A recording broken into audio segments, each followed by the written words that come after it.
नमस्कार, श्रुती मॅजिकल किचनमध्ये तुमचं सर्वांचं मनपूर्वक स्वागत आहे। आज मी तुमच्यासोबत शेअर करणार आहे रक्षाबंधन स्पेशल एक नवीन धमाकेदार रेसिपी। ही रेसिपी बनवणे अगदी सोपे आहे, तसेच टेस्टी पण आहे। ही रेसिपी छोटे मुले पण सहज करू शकतात। तुम्ही बघू शकता पनीर लड्डू किती सॉफ्ट झालेले आहे। चला तर रेसिपीला स्टार्ट करूया। इथे मी घेत आहे मिल्क पावडर 4 ते 5 टेबलस्पून, कोकोनट पावडर 100 ग्रॅम, तसेच मिल्क मेड घेतलेले आहे इथे 200 ग्रॅम, पनीर घेतलेले आहे 100 ग्रॅम।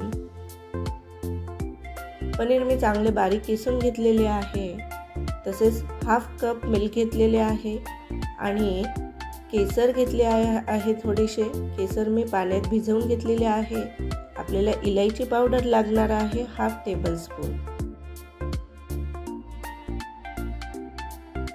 चला तर रेसिपीला स्टार्ट करूया। इथे मी घेत आहे एक पॅन मध्ये आपल्याला सर्व इंग्रेडिएंट्स टाकून घ्यायचे आहे। Milk powder, coconut powder, paneer, condense milk, इलायची पावडर, हे सर्व आपल्याला यात टाकून घ्यायचे आहे।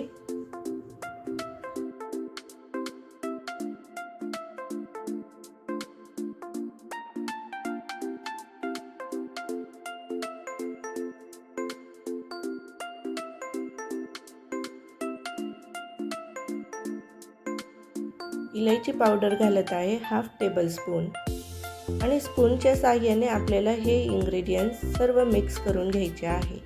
पॅन आपण आता गॅसवर ठेवणार। गॅसची फ्लेम आपल्याला लो ते मीडियमच ठेवायची आहे। ही रेसिपी आपल्याला पूर्ण 10 ते 15 मिनिटं व्यवस्थित शिजवायची आहे।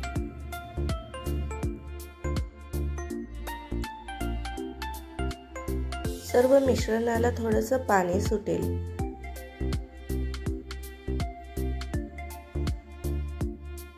तुम्ही बघू शकता आता थोडं आपलं मिश्रण पातळ झालेलं आहे।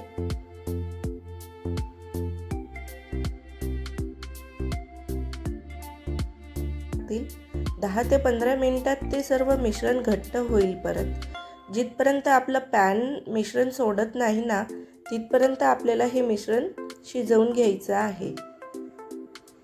तुम्ही बघू शकता लाडूच्या मिश्रणाने सर्व पॅन सोडलेला आहे, म्हणजेच आपलं लाडूचं मिश्रण तयार झालेलं आहे। सर्व मिश्रण मी इथे एका बाउलमध्ये काढून चांगल्या प्रकारे थंड करून घेतलेलं आहे।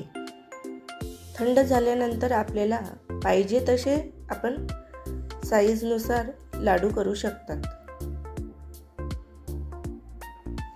रेसिपी आवडत असेल तर श्रुती मॅजिकल किचनला लाईक आणि सबस्क्राईब नक्की करा।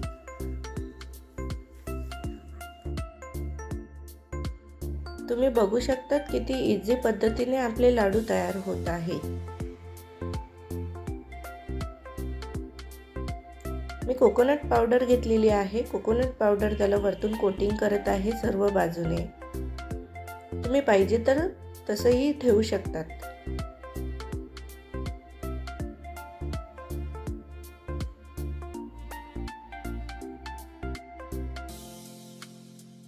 मी डेकोरेशनसाठी पेपर मोल्ड घेतलेले आहे। हे पेपर मोल्ड तुम्हाला इझिली कुठेही शॉपमध्ये अवेलेबल होऊन जाते। या प्रकारे मी सर्व लाडू तयार करून घेतलेले आहे। तयार केलेले केसरचं मिल्क मी त्यावर डेकोरेशन म्हणून यूज करत आहे। तुम्ही बघू शकता चविष्ट आणि सोप्या पद्धतीने बनवलेले आपले पनीर लड्डू तयार झालेले आहे। रेसिपी आवडली असेल तर नक्की या रक्षाबंधनला तुम्ही पनीर लड्डू तयार करू शकता।